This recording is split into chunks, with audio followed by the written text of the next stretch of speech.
You are listening to This is Oklahoma, hosted by Mike Hearn, telling stories of Oklahomans and those. What's up, guys? Welcome back to another episode of This is Oklahoma podcast. Mike Hearn here, your host, back with another episode. Excited to share this episode with you today. But before we do, I've got to thank our sponsors. First of all, the Oklahoma Hall of Fame. They've been a huge part of this podcast for the last few years. So the Oklahoma Hall of Fame have been sharing Oklahoma's story through its people since 1927. For more information on the Oklahoma Hall of Fame, go to www.oklahomahof.com. And for daily updates, go to Oklahoma HOF on Instagram and give them a follow. Our other sponsor today is Chickasaw Nation. Now, the Chickasaw Nation have sponsored pretty much everything in Oklahoma. They're a huge supporter of Oklahoma. And it's an honor to have their name and their brand supporting this podcast. A huge shout out to Governor Anatobi for supporting this podcast. It really means a lot. Our third sponsor is Diffie Ford Lincoln down in El Reno. Now, this one makes me so happy because these guys are great friends of mine, play a lot of golf together. I've bought my cars from them, do most of my oil changes down there, have a cup of coffee, hang out down in El Reno. It's a good spot to go. And not only are they great friends, but they provide a great service. So for over 60 years, third generation family owned Oklahoma business down in El Reno. They're also in Bethany as well. So people in the Bethany area know the Diffies really well. But if you're looking for anything new, used, Ford, Lincoln, or whatever, I'm sure they could find anything you want. Check them out, diffieford.net, and then on Instagram at diffiefordlincoln. This episode is brought to you by the Doghouse OKC. Recently, I have been in need of some doggy daycare for my two pups, and the Doghouse have come in clutch. The team over there are incredible. They've taken care of my two golden doodles, and so it's been an honor to partner with them on the podcast and share the love. And the one thing that I do with the sponsors that I have is stuff that I use and recommend, like the Diffies with my car, Hall of Fame. They're awesome. Citizens Banks, where I bank. Chickasaw Nation, huge supporter of Oklahoma.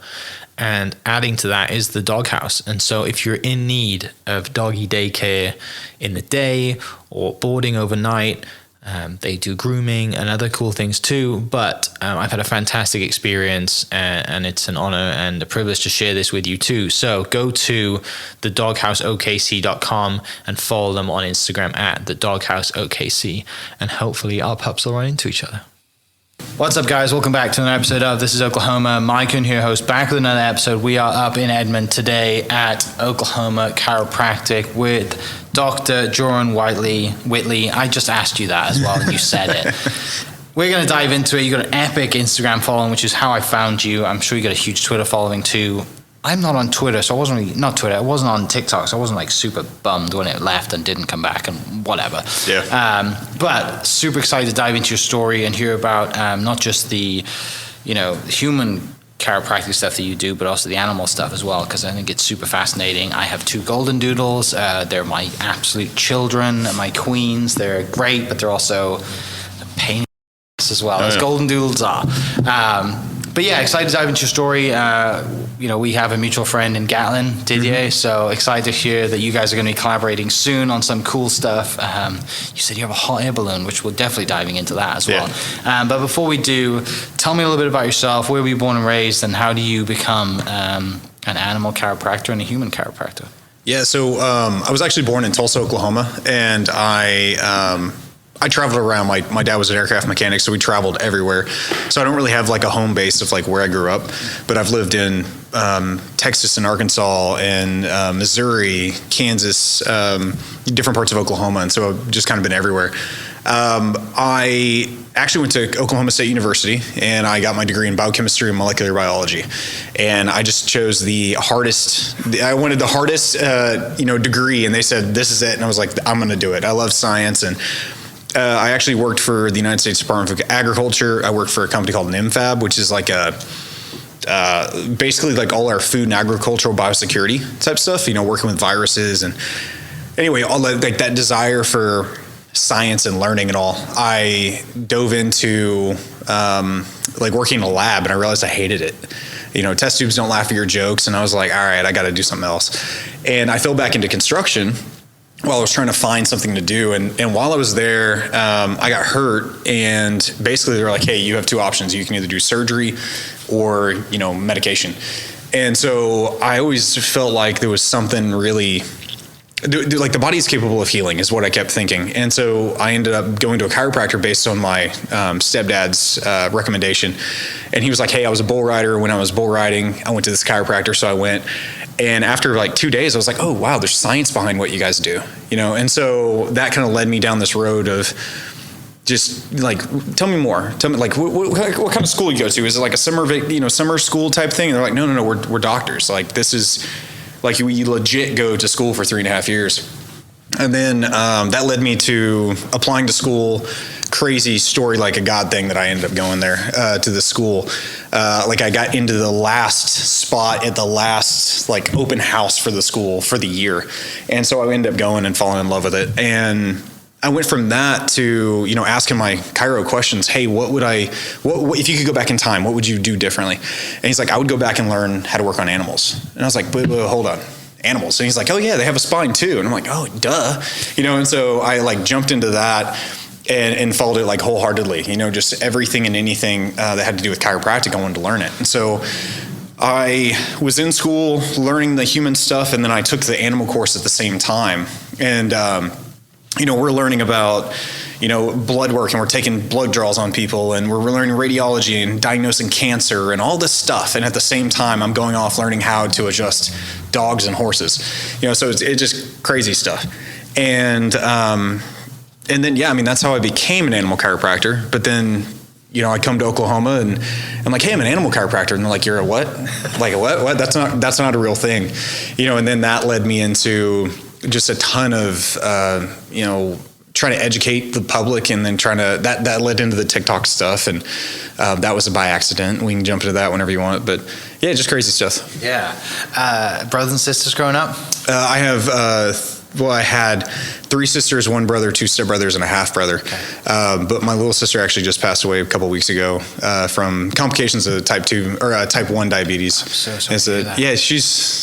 Yeah, we're at peace. It's kind of like seeing somebody pass from cancer. Like after so long of suffering, you see that they're no longer, hurting, and they're at peace, and therefore we're at peace. Yeah. And we know where she's at. So.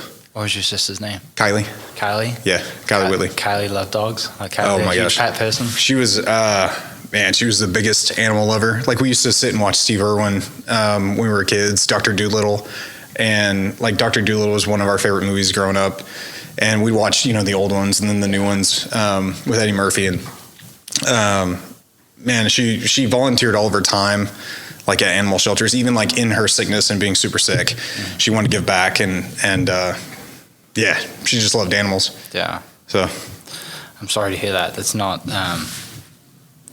it's not something easy to go through at all, and it's fresh. And so Kylie, like I said, where she's at. Yeah. And for the times that you guys did have, they were great times. Yeah, they were phenomenal. Yeah. So growing up, you said you moved around a little bit. Didn't want to follow dad in the profession where he's at? Didn't want to go that route? No. I love planes, but I didn't want to work on them. I liked how things moved, and I like how things work. I was the kid that took all my toys apart and couldn't put them back together. I tried. It's like I got a brand new RC car, and I'm like, how does this work? And so I'd take it apart, and then it would be destroyed. And I love jets and all, but I wanted to be a fighter pilot whenever I first started. Whenever I was a kid. And I still want to be a fighter pilot. Yeah, I still want to be a fighter pilot. Yeah, at the Top Gun. That just, it sends you through the roof. And it was, I wanted to do that for a long time. And I actually joined ROTC. I was ready to go into the Air Force Academy. I was like, I'm going to fly planes. And I get motion sick though. And so I had a lady come in, and they were pilots and stuff, and they're like, well, if you're motion sick, like you probably won't pass. And so I ended up, kind of dropping that dream. But then whenever I was in chiro school, my buddy is in the Air Force, and he was like, hey, come on base. And, he knew I had a love for fighter jets. So he brought me in, and he's actually the munitions specialist. So he was actually loading munitions onto these planes. And the pilots were like, hey, come here, and we're going to do something. So, because he had talked to him before I got there. And so they actually put me in an F-16, and they're like, okay, don't push this red button. Like, this is live. Like, do not push. Like, I'm loaded up. Like, it's got, all this stuff on it. and I won't mention names so I don't get anybody in trouble. Yeah. But like it's loaded with all of the munitions, and they were just like, all right, this cover, don't lift it, top secret information. Here's this, here's that. But I got to sit in it, and man, that cockpit is so small. I'm looking back, and I'm like, man, I'm so glad I didn't go through that. Like I want to be able to move around, but it was still like I still get goosebumps every time they do a flyover, and I absolutely love that stuff. It's one of my life goals is after watching the Blue Angels documentary. Oh yeah. Like there, you can go. So in the UK, the Spitfire is like your P51 Mustang, right? In the UK, this is the Spitfire, and you can pay and go, and they can, it's not cheap, but they have a bunch back home. You can pay and do the flights, and they do like a simulating dogfight and stuff, and it's thousands of dollars. One day I'll do it, but when that Blue Angels documentary came out, I'm like, how do I get myself a media pass? When the Blue Angels come to town, they do their Air Force thing at Tinker, they do their show at Tinker Air Force Base. I'm like, how do I get in the backseat of that? Because that adrenaline rush is. I mean, I like cars and I like going fast, and I'm not going to go on a motorcycle because I know I'll end up in hospital. But like, there can't be much things better than sitting in the backseat of a fighter jet, right? I would love to do that, but I'd be afraid. I jumped out of a plane, went skydiving, and as we're coming down, the dude's like, all right, we're gonna do some spins, and I was like, I get sick, I'm motion, like, don't spin. He's like, all right, spin, and we just, and then I got super sick, and as soon as we landed, I was like, that was great. Like, oh, I'm great, and I'm gonna go over here for a while, and I'd be afraid I'd be in the back, and they'd be like, and then I'd just, blow chunks and just totally screw up that whole experience. But I would love to do something like that. I started my pilot's license, and the weather changed, and I wasn't able to finish it, and I need to go back and do that. But I look at like Tom Cruise with his fighter jet, and I'm like, man, like that'd be cool just to have that knowledge and experience. But I love flying. It would be awesome, right? Like that. And I mean, you have obviously a love of flying, and you have a hot air balloon, which we'll get into later, because I have to know that story, how that comes up. Yeah. But before we get to that, how do you end up going to Oklahoma State? Tell me about high school, leading into college, and you mentioned, choosing the hardest degree possible. Yeah. Why does all that happen, and how do you go to Oklahoma State? So I actually started high school whenever I was in ROTC and all that. I did that at Union in Tulsa, Oklahoma, and I was doing the ROTC thing, and then my mom got remarried, and so parents got divorced. My mom got remarried. We moved to Arkansas, and they didn't have ROTC or anything there, but I absolutely loved science, and I went into, I think maybe stupidity more than anything else, but I jumped into like 3 or 4 AP classes all at the same time, and I was in like AP Chem, AP Bio, or Biology. So I'm like deep into science, and I was the kid that wanted a microscope for Christmas, and there was something about that just drew me in. And then my uncle, like random happenstance, asked me to go to a game one day, and I can't remember even when this was, but he asked me to go to an Oklahoma State game. So I go up there, and I remember being in his car and just driving through campus, and he had a Corvette at the time, and he had like the top down, and so we're driving through campus, and it was just like, this is the most beautiful like campus I've ever seen. I'd never seen any other campus, but I was enthralled with it. And then as I'm graduating, they're like, hey, what school do you want to go to? What are you doing here, there? And they're like, hey, you can go over to this school or this one. I was like, no, I think I want to go to Oklahoma State. And so I ended up, getting accepted. And then they had the, I forgot what they called it. It was like Camp Cowboy type thing. It was like a emergent pre-college like camp you would go to, right, to get to know the school and camaraderie and all that. So I went, we did the ropes courses and all the fun stuff. And then they sat us down, and they're like, all right, here's all of this, like, what degree do you want to go into? Like, what are you interested in? I was like, well, I'm interested in science. They're like, all right, well, that's this section. And they're like, what kind of science? Do you like rocks? Do you like plants? Do you like this? I was like, I like how things work. And they're like, all right, well, that's this section. They keep narrowing it down. And I remember standing in the room, and it was just all of these just words, just, all these degrees, it was like entomology and all these different things. And I kind of got overwhelmed, and I looked over at the lady, and I was like, hey, what's the hardest one? She's like, what? I was like, what's the hardest degree you can get here? And she's like, the hardest degree in the school is this one right here, biochemistry or molecular biology. And I was like, what can I do with that? And they're like, well, you can do multiple things. You can go work in a lab, biochemical weapons, testing, blah, blah, blah. And the movie The Rock with Nicolas Cage, like that movie clicked in, and that guy was a biochemist, and he's sitting there working on a rocket, working on the biochemical weapons and the rockets and all. And I was like, I want to do that. And so I was like, that's my degree. And that's how I started. And she's like, are you sure? And I was not very many people were in that degree with me. But it was just all science all the time. Yeah. I mean, it was cool, but I mean, organic chem and just all the things. Yeah. So you didn't have much of a life outside of school, I assume? No, what's crazy is I did, and my wife makes fun of me for it, because I studied really, really hard, and then I worked for the USDA, and I worked for NIMFAB, and then in my free time, I did extracurriculars, which involved all the stupid things college kids do. Sure. And in the very beginning, I learned it hurts my grades, and then so I quit doing that, and then every once in a while, sparingly, would go do that. But yeah, I mean, I spent a ton of time in school, and then I was also really, really big on campus, which I think is not big on campus, but I was really adamant about being vocal on campus, which led me, I think, into kind of the stuff we do now. I became I was like president of 3 clubs. I was like, doing all this stuff. And I got into a club called Students for Concealed Carry on Campus. And that led me into becoming the president of that. And then we started like a national movement through the school. And like I was on the news, and I'm getting calls from DC, and I'm on like podcasts in DC and stuff back, 2011, something like that. And anyway, just rocking that. And I think that led me or helped me become more vocal to be able to do stuff like this. Where does that vocal part of you come from? Mom or dad? Probably my dad. Okay. There's not too many things I can say came from my dad, but I will say like that being vocal, being able to, one, stand up for those that are not able to stand up for themselves, but also like if you have something to say it. That definitely came from my dad. Yeah, that's something that. Doing this podcast for so long, so many episodes like that, cases like that, right, where there's something in you that you're like, I can't just sit in the corner and do my thing if I have something to say, but also there is education in what you do, right, and, sure. and obviously dives into the stuff you do with the chiropractic and the dog stuff too, the animal stuff too. It's like all this stuff's being done. I know how it's being done right. It might be perceived somewhere else as being done wrong. I've got to go do something and educate and say something about it. Yeah. And it's amazing when you trace things back and you're like, oh, okay, that comes from this one experience or one part of you, right? Your mom or your dad or someone in significant in your life does that.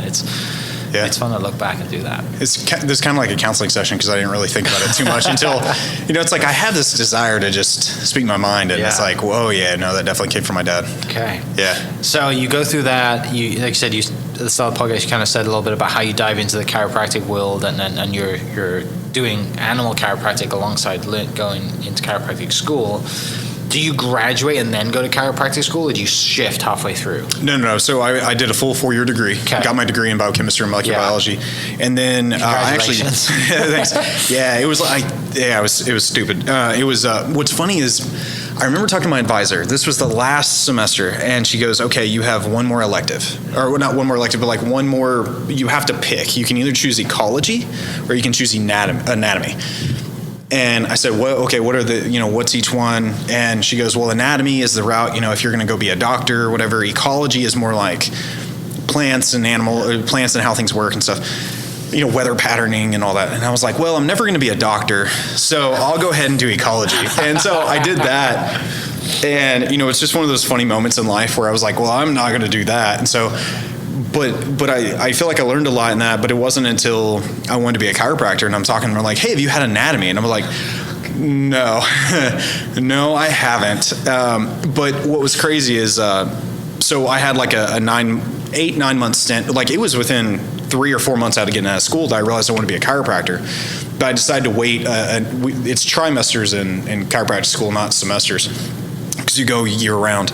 And so I decided to wait like another trimester, that way I could work a little bit more, build up some more money, and because I've paid my way through everything. I've never had any help from family. I've had little things here and there, like grandparents bought my computer kind of thing. But whenever I got into school or I was applying, they were like, hey, you don't have anatomy, but we see that you have all of this other stuff with your degree. Technically, like, you qualify, but you really need an anatomy. And I was like, I will study harder than anybody has ever studied for anatomy. And so whenever I got into the school, like I dove into anatomy, and all my friends, were like, or all of my other classmates were like, I've had anatomy, we'll study kind of whatever. I lived in the anatomy lab. We had to take a bone and be able to like put it behind or like somebody gives you a bone behind your back, and you had to be able to feel it and tell if it was a left or a right tibia or fibula or like the small bones of the hand. You had to know exactly which bone it was based on how it felt. And so like I would spend hours just sitting there with bones and just crazy stuff. But I got the highest grade in the class and became the anatomy tutor for the next 3 years. And just crazy stuff, like little things in my life where I'm like, I will never need that. And then I become the tutor in it because I dive into it so deep. Where is the enthusiasm, the obsession, the want to learn come from? Because clearly you're very intelligent.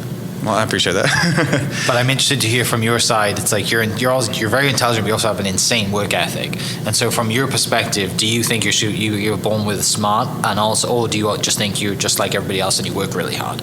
I think I had a desire to learn, which then, like, the desire to learn is like I wanted to know how things worked, which means I want to know how everything works. So it's like when it comes to science, it's like, well, how does this cell work? How does this muscle do this? How does this bone? How does this organ? Whatever.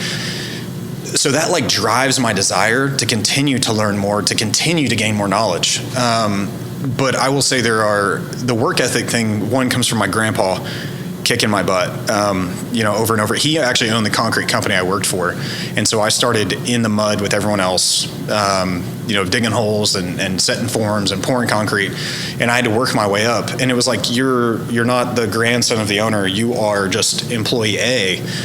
And you're going to be respected by all the other employees that are above you. And so I had to work my way up through that. That was one part of it. The other part was, I remember when we were kids, I think we were living in San Antonio, and I remember my dad was working, like because he was an aircraft mechanic, he would work remote. So he was in another state working somewhere. And I remember my mom having to come to me and ask me for my birthday money to be able to buy us groceries. And it was one of those like moments where, I gave it freely and never asked for it. It wasn't a big deal because I knew we needed it. And then there were times in school where I wouldn't eat so that my sisters would be able to use the money that was in our joint account at the school to be able to eat. And I decided I never wanted to be in that situation with my kids, that I wanted to have more. And so I think that also drove the work ethic to make sure that I would never be in that situation, or try not to be. Life throws you a wrench every once in a while, but just that if I could help it, I'm going to do everything I can. Yeah, and like never settling, but also constantly curious. Yeah. Oh yeah. Right. Like constantly. And you mentioned just picking up a bone, that's in a hand. How many? I mean, there's over 100 bones in the hand, right? No, and how many? I mean, there's an outrageous amount of. Oh, maybe it's the foot I'm thinking of. Yeah, there's a ton in the foot, but that's what I'm thinking of the foot. It's kind of like you can go, okay, there are 7 cervical, 12 thoracic, 5 lumbar, and then you jump into the sacrum. It's like I know what they are and I know where they are, but It's like, now I got to go back and count each one because I don't have that off the top of my head. But you've had that curiosity and had that work ethic and had little moments through your life where you just like it all kind of marries itself together and you have the product of what you are today. Yeah, which is really cool. And like I said, you probably never thought you'd be here, never thought you'd have a huge TikTok and Instagram following, never thought you'd even probably buy a ring light for anything, exactly, right, other than your kids.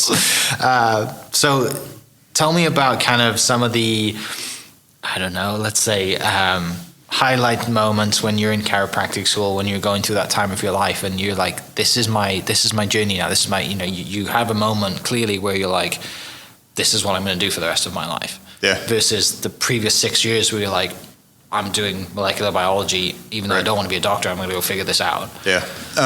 So whenever I got into school, or actually before I even got into school, I went to that open house, and we're going around and we're looking at all the cool stuff.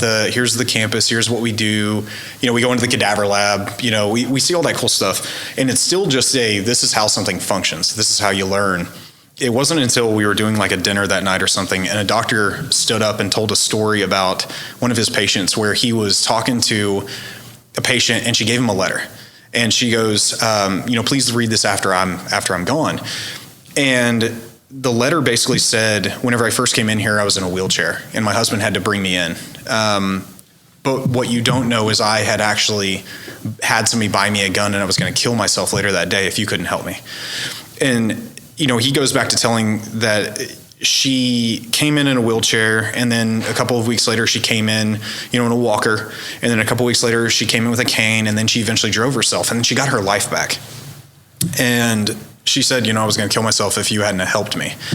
And she's like, and I'm here today, and it was just one of those deals that it brought, the whole room was wiping away tears, but it hit something in me that I could do so much more, and I could help people in a way that I've never been able to before. And I didn't like touching people. And so now that's what I do for a living. But it was like, I can take this science and all of this stuff and actually help somebody. And so that was like the main pivotal moment. But then I get into school, and in school I only took like 18 credit hours is as much as you can take in school before you have to like get written permission to take more. My very first semester was like 32 or 33 credit hours. And I lived at the school. I didn't literally live on campus, but it felt like that because I was there early in the morning till late at night, and I didn't have a life. And so in college I had a life, and I had all these things going on. And then in college or Chiro school, it was just buckle down and do everything that I can to be the very best doctor I could be. But that first semester, there were lots of moments where I was like, is this what I'm supposed to be doing? I don't know if I can keep doing this. This is hard. And after I got past the first semester, it was like, I'm supposed to be here. Like, there's something about it, like I'm supposed to be here. And then it just kept going, and I kept getting more knowledge. And I remember going to our clinic. I was in clinic at one point, and I'm working with these patients, and this guy comes in, and basically it's like, I've seen all these doctors, these are all my problems. And I start working on his neck, and like he missed his next appointment, and I don't know, there was something going on. He comes back in and he's ecstatic, and he's like, I had to miss my appointment because I was in the hospital. And I was like, oh my gosh. And he's like, and you did it. And I was like, whoa, what? And he's like, you worked on my neck, and my thyroid started working so well that my thyroid medication I was taking actually caused me problems. So I ended up in the hospital. They had to take me off of all my thyroid medication. My thyroid is working at 100% again. And I was like, oh, shoot. It was just a moment of like, wow, what we do is so much deeper than moving bones. I mean, oh my gosh. I worked in the VA hospital while I was in school. And, I had a lady come in and she was on oxygen. Well, like a couple of visits later, she doesn't need oxygen anymore. I mean, she'd been on oxygen for like 3 or 4 years. I had a patient who, it was like, nobody can help me. And I adjust him, and he stands up, and he's like, he runs down the hall, like super ecstatic. And, being able to take care of veterans, being able to take care of, the mom that couldn't have a baby, and then they have a baby, the baby that can't latch, like all of these different things were defining moments in my schooling. Once I get, here, man, too many moments. I mean, every time that I have an owner just cry that, oh my gosh, thank you so much, I didn't have to euthanize my dog. Or the mom that comes in and their child that was making F grades, all of a sudden their ADHD symptoms have gone down, and they are now an A student. It's like those little defining moments are just reiterations every day of why I do what I do. How do you get to here? How do you get to this place? How does that happen? It depends on where here is, because if it's like the TikTok and the ballooning and all that stuff, or if it's like Does that start before that you're here? It's kind of all at the same time. Okay. So we moved into this office 2 years ago, something like that. 2021 is when we moved here. Okay. So I guess longer than that, 3 years. Yeah. 4 year, whatever. I'm bad with math now. Yesterday was 2019. It's totally fine. Yeah. No, so we started at the other office. We had a small office, like half or a quarter the size of this one. And I started working on animals, and we would do different things. Like I've got some really funny stories on the exotic animal stuff and like how I created that realm of what I do. But it was just every single day working harder and harder and harder and trying to do more and break the barrier. Whenever I got out of school, I was like, I have to change the world, but I can't do it just one spine at a time. I want to do that as well, but I want to change the world. Like I have to get to here to be able to speak to all the people. If I can't do it from here, like I don't have a big enough voice. And so I was like, I need to be on the Ellen DeGeneres show. Like that to me was like, that is winning. If I can be there, then I can speak to millions of people, or Oprah or something like that. Well,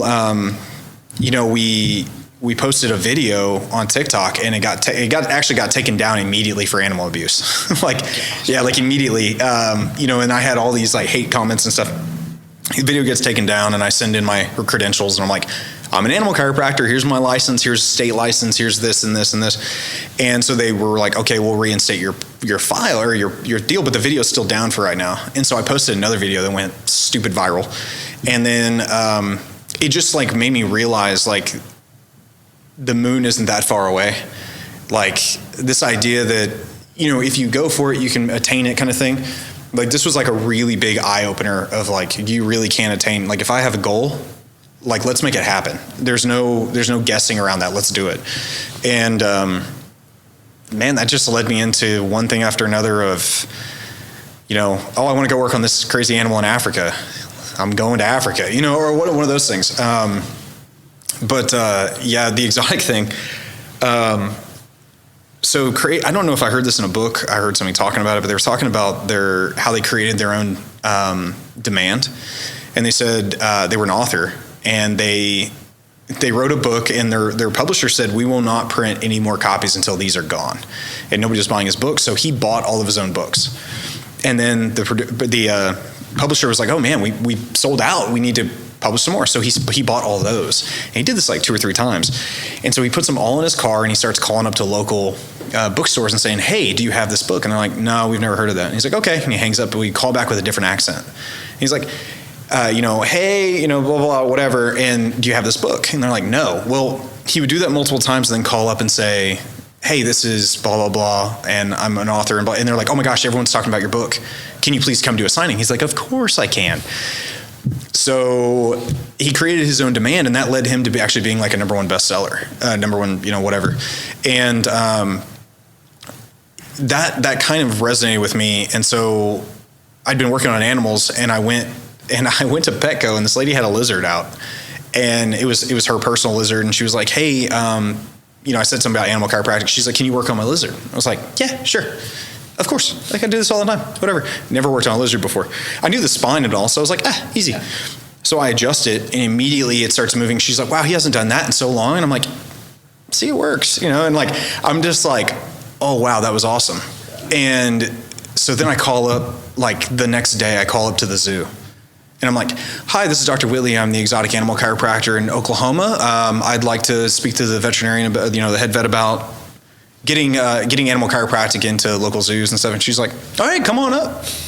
So then I go to the zoo, and they're like, all right, well, here's, after I've talked to them for a little bit, they're like, all right, here's the first case you'll be probably working on. And they pull up these x-rays, and I'm like, that's a human x-ray. And she goes, no, this is our silverback gorilla. And I was like, oh, okay, yeah. Totally. Like, what do you see? And I was like, this is what I see. And I can base everything I do with humans, animals here. I can base it. And I go, yeah, I see this, and this, and this is what I would recommend, and this is what I do. And they're like, sounds great. Let's do it. It's like, okay, yeah, sure. And I'm walking out of there like I had just won the lottery, because I'm like, wow, I got to talk to somebody, within the zoo, right? The place that I thought was like, you can't go behind these doors. And I'm behind those doors talking to them about what I do for a living. And sadly that gorilla passed away before I could work on it, but I ended up working on a chimpanzee. I've worked on a lion. I've worked on a bear, with our zoo. And that led me into, working on giraffes and zebras and other lions and, crazy stuff. But I remember calling up, and I can't remember if this was before the zoo thing or after the zoo thing, but I called up, I had a lady bringing a monkey in to the office. I mean, we're bringing our monkey into your office. It's like, cool. So I called up to some of the local news, stations, and I was like, oh my gosh, this guy's got a monkey in his office. Then I'd click and I'd call back and, oh my gosh, I just left the chiropractor and this guy's got a monkey in his office. Well, I did that a couple times and a couple of my friends did it. Next thing I know, I got like 2 or 3 news stations popping outside my office. And they're like, what's going on? And I'm like, oh, I'm an animal chiropractor. Have you ever heard of this? And so we dove into that and I was able to educate based on that. This is way before the TikTok stuff. Yeah. And then it just kept going, It was just really cool. So by doing that, creating your own demand, having fun with it, like there has to be moments where, you're leaving the zoo and you're like, I'm about to work on a gorilla. Yeah. Like you're calling your significant other or your family and just like, this just happened today. Yeah. And then it happens again the next day. All of these things. But you're right. Like it works, right? And, you have to be good at what you do, obviously, to get there. You can't, if you walked in there and after talking all that stuff, like you obviously have to have the knowledge. You can't, people listening can't just do this today. Like you got to do what you do and you went to school for it. But you can take that, that playbook and do it to everything, right? I'm going to start using that, by the way. Totally. I need to find out what that book is. Yeah. That's so fascinating. Yeah. Right? It's crazy how these, like one little moment, like a little moment that you heard off, I can't even tell you what it was. I couldn't tell if it was a podcast or what it was, but that story resonated so hard with me that became if I want to do something, I do it now. A lot of times, like now with the social media stuff, we'll have people reach out to us, before I ever do it. But, I reached out to David Schwimmer, the guy from Friends who actually played Melman in Madagascar. So I'd already worked on a giraffe, and so I got a hold of him and I was like, hey, I just saying hi to Melman, I'm the giraffe chiropractor or whatever. And he's like, that's awesome work, man. Congratulations. I was like, well, that's really cool. Just reaching out and just not being afraid to reach out, because reach out to something and they say no, whoop-de-doo, just move on to the next one. But it's led me to Africa, and I have future events coming up that are insane. And yeah. What is do you do more animal to human, to people? Like what's the ratio of your business? So the ratio, well, I couldn't tell you like the exact ratio. Personally. But yeah. So I would say we work on probably between 60 and 80 patients a day. Okay. Like that, I don't want to say that's, to us now, that's kind of a slow day. I've seen 120 in a day. But we see animals at specific times during the day. And then on Fridays, so I'm only in the office Monday through Thursday. And then on Fridays, that's whenever I'll go and work on exotics or work on horses, or, I'll go to Remington and work on racehorses. And then I'll go and work on, someone's pony. And then I'll go and work on someone's camel. And then it's just all over the place. But a majority of our office is actually human chiropractic. And whenever you actually look at the office, a majority of it is for our human patients. Then we have a little area for our animals. But it also, we created this like fine dynamic between the two, where I can work on people, take a break, work on animals, get done with that, clean up, go back to people. And we created this flow where we're not making people wait. I'm not covered in hair. It's worked out really, really well. But yeah, so if we see 80 patients in a day, I would say 60 to 70 are people. And then we've got the rest that are animals. But it depends on the day. Yeah. Sometimes I'm seeing 20 dogs in a day. I'm sure you deal with this probably on the daily, and the internet is littered with terrible comments as well as good comments. But what are the common misconceptions, not just around the animal side, but the human side too? Like some people, if you Google chiropractic, like there's sometimes these bad stories of, this person had something happened, but then you also see the guy who's walking in with a cane, like you just said, who's bent over 90 degrees, and then after so many sessions, he doesn't need his canes walking upright. Yeah. Like, what's the common misconceptions, or what are the stuff, I guess, that you've got to get past sometimes with people to even just get them in the door? Man, that is a great question, because there's a question of there's a now and then there's a before. The misconceptions now, like if you were to Google chiropractic and pull up like Wikipedia is loaded full of stuff that's just straight garbage about the profession. And then if you go into the edit section, you'll actually see where anything that's talking positive about the profession is pulled out and edited out. And stuff about like this growing science behind the field and all this other stuff. And then it also says on there, like, so chiropractic is pseudoscience, it's not real, doctors, they're not real doctors and all this. Well, that goes to the before. So breaking down the cultural barriers that have been placed around chiropractic has been obviously, or has been my hardest thing to do, because back in the 1960s, chiropractors have been thrown in jail, or were thrown in jail in like 1904 for practicing. Founded in 1895, they started being thrown in jail at the direction of the American Medical Association. The American Medical Association put it in their code of ethics that any doctor talking to a chiropractor would lose their license. So it created this, stay away from these people. They're quacks, they're not real, whatever. In the 1960s, they created a thing called the Iowa Plan, which was a plan to destroy the profession of chiropractic by destroying the main school in Iowa. Then that became the Committee on Chiropractic, and then that became the Committee on Quackery. Their charter, the actual charter, like written down charter on paper, was our only goal is to destroy the profession of chiropractic. And we will do it by these means. And they said to eliminate and to contain the profession, we will sow public distrust. So they started using the word pseudoscience. They started saying that chiropractors were not real doctors. In order to dissuade the culture and populations to then distrust chiropractic in order to cause the profession to snuff out. And those are some of the exact words used in this document.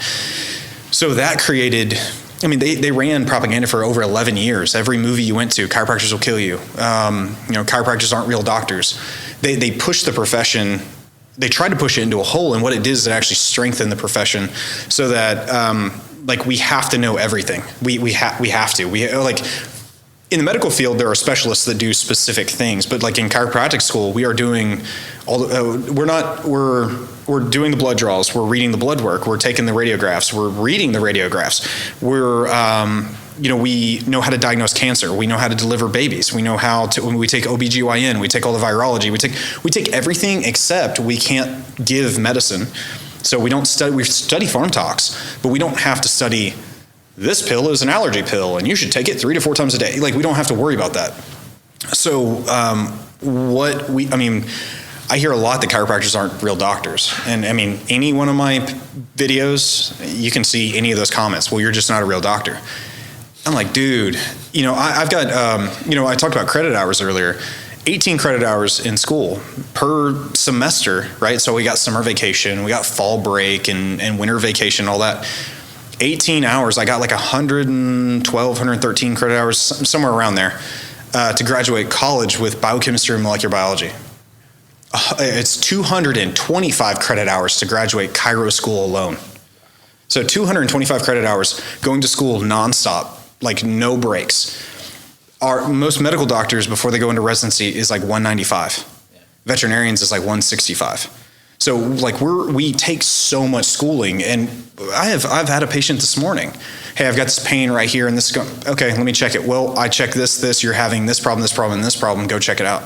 Comes back, I'm gonna have emergency surgery, you were right. My appendix is gonna burst.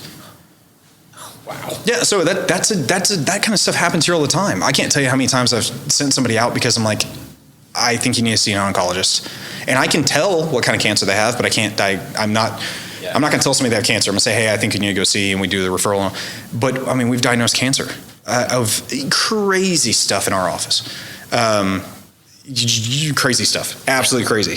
Stuff that, just nuts. But, man, I don't even remember what the deal was. I just know that's been our hardest, is like people thinking that we're not real doctors. Yeah. And there's so much science behind it. It's just people don't want to sit down to listen to the science. And then I've talked to medical doctors who said, I tell them this is the science behind chiropractic. And I talk about the neurology and all that. And they go, there's no way you could know that unless you went through a medical school and went into a neurology residency. So therefore, that's not true. And you Googled it. Yeah. That's the only way you would know that information. I'm like, this is the basic sciences we get in chiro school. So crazy stuff. So sorry, I didn't like it. That's answered everything. That's great. The other thing too, I think there is some, because of everything you said, like people then have a fear of coming here. For sure. And so you're getting until it's too late, and then they come in. For sure. And like I said, it's not. Hopefully, it's not past repair or past getting them back to what having a life, right? But there is definitely for me, I hate going to the hospital. Despise it. Most people probably do, right? And so I will do anything to not go, or the dentist or whatever. But then I've got a friend of mine who has readjustments every 2 weeks, or comes, it just depends how you've been brought up or what experiences you've had, and then you come in here and you're like, oh, as sometimes cringy as it might sound, right? You're having your bones popped or cracked or whatever they call it, right? Like, and as fun as it is to doom scroll till 3 o'clock in the morning watching, TikTok videos and watching people pop, sometimes, people don't want to do that until it's too late. And thankfully you're here to do it, and you have a huge social media platform that is telling people and raising awareness about it, and not just people but animals too. It's I kind of relate to like a car. Like people wait till their car is smoking and then they want to bring it in to get like an oil change, or skeptical. I don't know if you can help me, we animals all the time too. We had a lady yesterday, she's like, I tell all my friends I go to an animal chiropractor, and they're like, what? I'm sorry, what? You bring your dog to an animal chiropractor? It's like, yeah, like we see the difference in how they act and how they function. Dogs can have headaches. Dogs can have sciatica. They can have carpal tunnel. They can have all these problems, but we've just kind of blown it off to, your dog bites its feet because of allergies. It's normal. Don't worry about it. And it leads to them getting worse and worse and worse. And it's like, oh man, we don't know what happened, but surgery or euthanasia, that's kind of your only options. We don't know how this happened. Your dog caught this rare problem, and that's not the case at all. Yeah. And what's great is I love how many times like people come in here and they're like, yeah, everyone said not to come in here, and we adjust the dog or something, and then they're like, I'm telling everybody this is amazing, and they're super ecstatic, but they can show like, everyone saw my dog couldn't walk and now it can. How much more proof is that it can work? If it can work for animals, it can also work for people. Mm-hmm. And that's actually how animal chiropractic came around, was people are like, yeah, this dog doesn't have any bias. It hates the adjustment, but it can run again. Yeah. So it should be able to work for you, the person that doesn't believe in chiropractic. I love doing it. That's again, like, there's, like you said, you have all these experiences every day of people coming in or getting all their animals, whatever it is. Like, it just keeps reinforcing why you love what you do and why you chose to do, this profession. Dive into the social media side of things. When that really starts kicking off and that really starts becoming a thing, do you immediately take it seriously, or do you just kind of like posting videos here and there? And take me through that kind of social media journey of yours over the last kind of 3 or 4 years. So I would kind of post a little bit here and there, like, oh, guess what I'm going to work on, and that was on like Instagram. And, I'd work on a zebra or something, and I'd post some pictures, and some people liked it, whatever. We posted one video, that video to TikTok, and whenever it took off, or the second video took off, when it took off, it was like I got hit in the face with a Mack truck. It was so overwhelming so fast. My phone, like I had notifications turned on, and so it was like ding, ding, ding, ding, ding, ding. And our website had a tracker deal on it. So like anybody that logged in, you could see kind of where in the world they were. And oh my gosh, like the thing was going off like crazy. I was getting notifications like person in Egypt, person in Africa, person here, person here. It was constantly, every couple of seconds my phone was going off. And I remember looking down at my phone and having like 30,000 notifications on TikTok, or 100. One of them was like 99,000, on TikTok. And then, Instagram started blowing up, and then it got really crazy, and it was really, really overwhelming. Cause I'm like, I'm a doctor, I'm doing this for fun. What just happened? And then we'd post another video and it would do the same thing. And then another video and another one. And that we just kept riding that kind of train. And I was like, I get to show people chiropractic. But I also, at that point in my life, that was years ago, I wasn't mentally capable of doing a lot of that. So I had to get like a social media person and all that. But mentally, I was also, it was my first like spotlight at fame. And because I was on the Tamron Hall show, and my video was on every channel, and news channels and everything. And it kind of got to my head, honestly. I got kind of a big head about it, and I didn't mean to, it wasn't intentional. But I remember walking in, God will check you sometimes. And like I walk into this restaurant, and I'm in like Perkins, Oklahoma. I'm in small town Oklahoma. And I walk into this restaurant, and I could feel in the back of my mind, I'm like, I bet everyone in here knows who I am. And God checked me immediately and was like, if you keep acting like this, no one will know who you are. And I was like, oh, that was kind of a threat. Like, I need to get back to why I'm doing this. This is not about being famous. This isn't about any of that. And then through that, a lot of stuff changed. I mean, we did stuff here in the office. We did educational videos. TikTok reached out to us. Instagram actually boosted us to the point of actually making money on our videos, monetization all. But with that also came all of the negative. So at one point we had, my board called me and said, hey, we got 100 new complaints to my board, chiropractic board. Somebody from YouTube reached out to us. Somebody from Facebook or Meta reached out to us and was like, hey, just letting you know, you have like 14,000 reports on your pages in the last month. Like, people are reporting your pages. And I found out it was actually veterinarians that were upset with what I do and don't think that I have any knowledge in the subject. And so they were telling people to get my stuff shut down. And then so Facebook at one point reached out and said, with as much negativity, we have to demonetize you. And they demonetized us. And at that point, we were making enough to pay for a social media team, be able to educate. I mean, we were super excited about being able to educate, and we were going to use that for like a TV show, like, kids show type thing, like Steve Irwin type stuff, showing people chiropractic. And they said, sorry, can't do it anymore. And they demonetized our entire platform when we were at like, let's say if there were 4 tiers, we were at like tier 3. Like, we were like on our way to like, wow. And I was thinking, I could really get my student loans paid off. But yeah, so we got, with that, there was a lot of negativity that came with it too. That's the tough part too, right? It's like, you get all this attention and it's all great and you're thinking, I obviously go through the, I'm high and mighty and everyone knows who I am, but then you go back to, we're educating you. All these people are going to get to learn more about our industry. Mm-hmm. And then you get that phone call and you're like, we're taking it away from you because people don't like what you're doing. Yeah.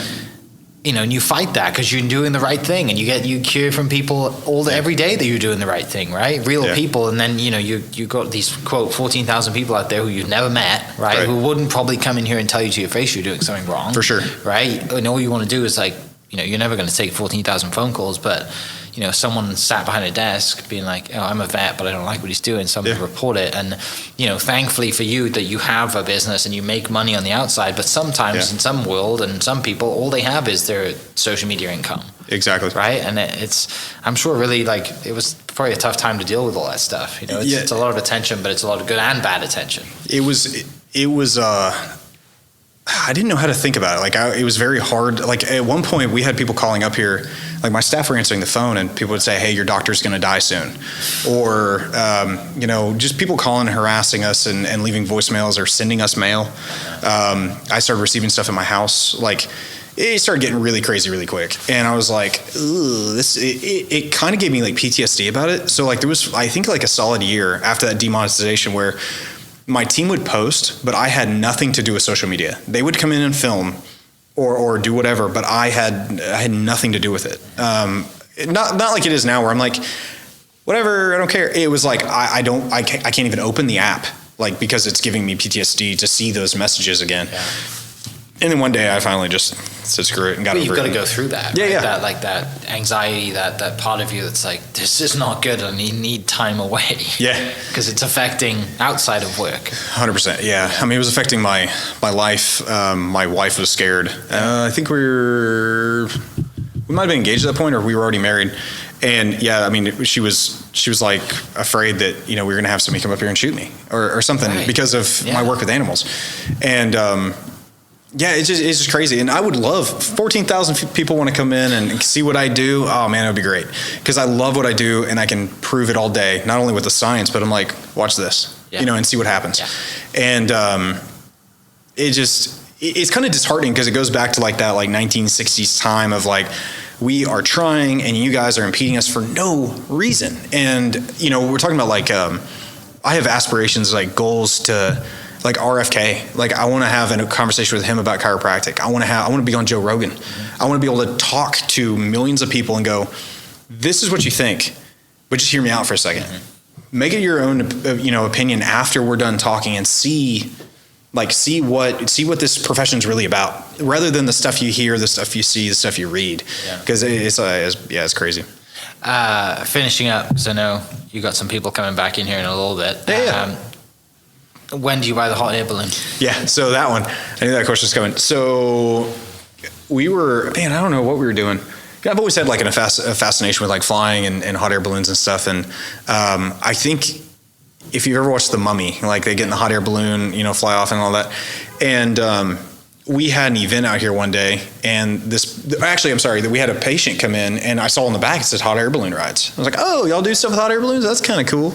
You know, so then we did an event, and they were like, hey, can we come out and bring the balloon? I was like, yeah, sure, whatever. And I watched them put the balloon up, and I was flying my drone over and all. And I was like, wow, this is actually really cool. And they said, would you be interested in sponsoring one of our events? So I was like, I don't know, maybe. And I was like, what's the cost? And they told me, I was like, oh no, not for like a 2-day event. I'm not spending that kind of money. And, you know, they fly the balloon and it takes off, and I watch cars all along the road stop. And everyone's just stopping, getting out of their cars and watching. And I was like, wow, this thing has got that much attention just blowing up. And it takes off. And then like, it's like the earth stood still and everybody's just looking up. It's still one of the coolest things. It is right? so cool. I hate heights, and I won't go on one, but it's cool. Oh, you should totally go. It's awesome. Because you like float. But everyone was super ecstatic about it. And I was like, okay, wait, what would it look like to own one? And they were like, actually, we have a basket, but we don't have the envelope part. Would you be interested in buying the envelope, and then you can have your name on it? I was like, huh. And then I talked to the wife, and she was like, no. And I was like, but wait. And so we started talking about it, and, you know, running the numbers and all that. And she was like, okay, do whatever you want. I was like, all right, cool. And so we did it. And then it's the coolest experience. It is like, I got emotional, like looking inside of it as it was blowing up, like the colors and the like how, I mean, I can't describe, like, it's kind of like if you looked into like natural, like a cavern, like full of stalactites, and you're just in awe of it. It was kind of like that, looking inside of this hot air balloon, you know, and then actually getting to fly in it was in a whole nother experience too. Like, you just kind of like float. You're just, it's like, okay, cool.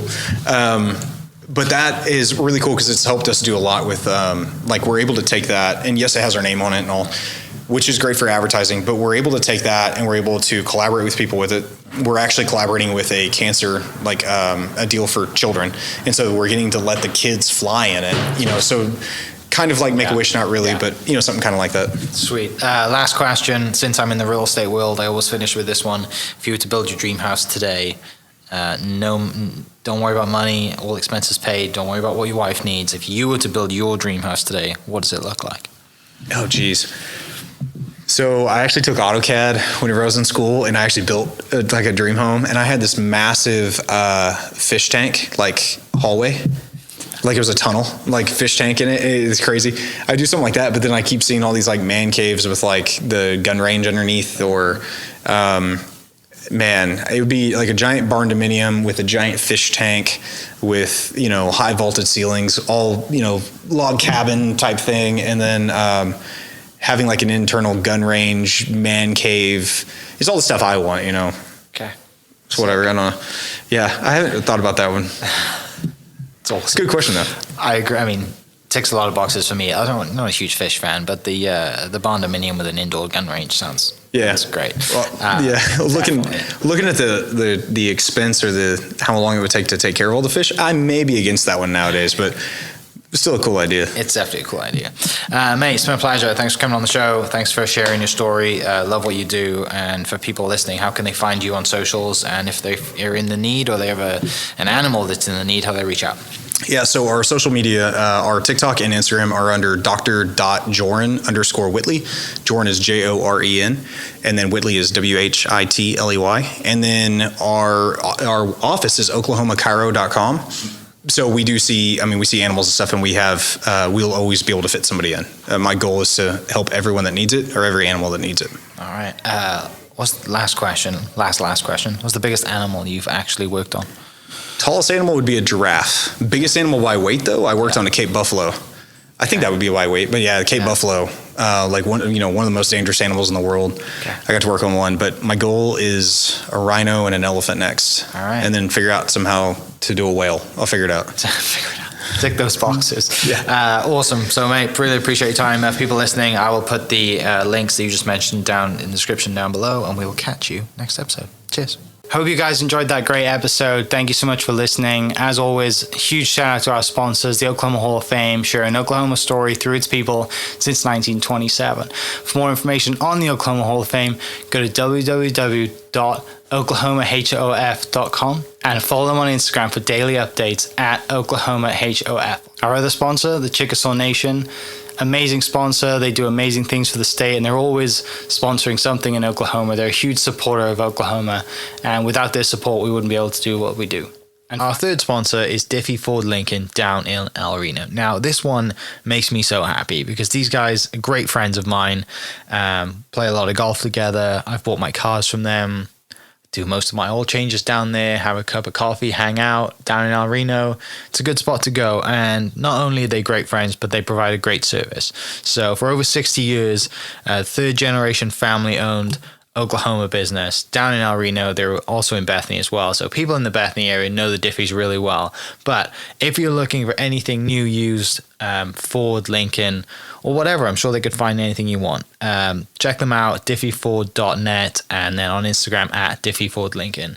This episode is brought to you by the Doghouse OKC. Recently, I have been in need of some doggy daycare for my 2 pups, and the Doghouse have come in clutch. The team over there are incredible.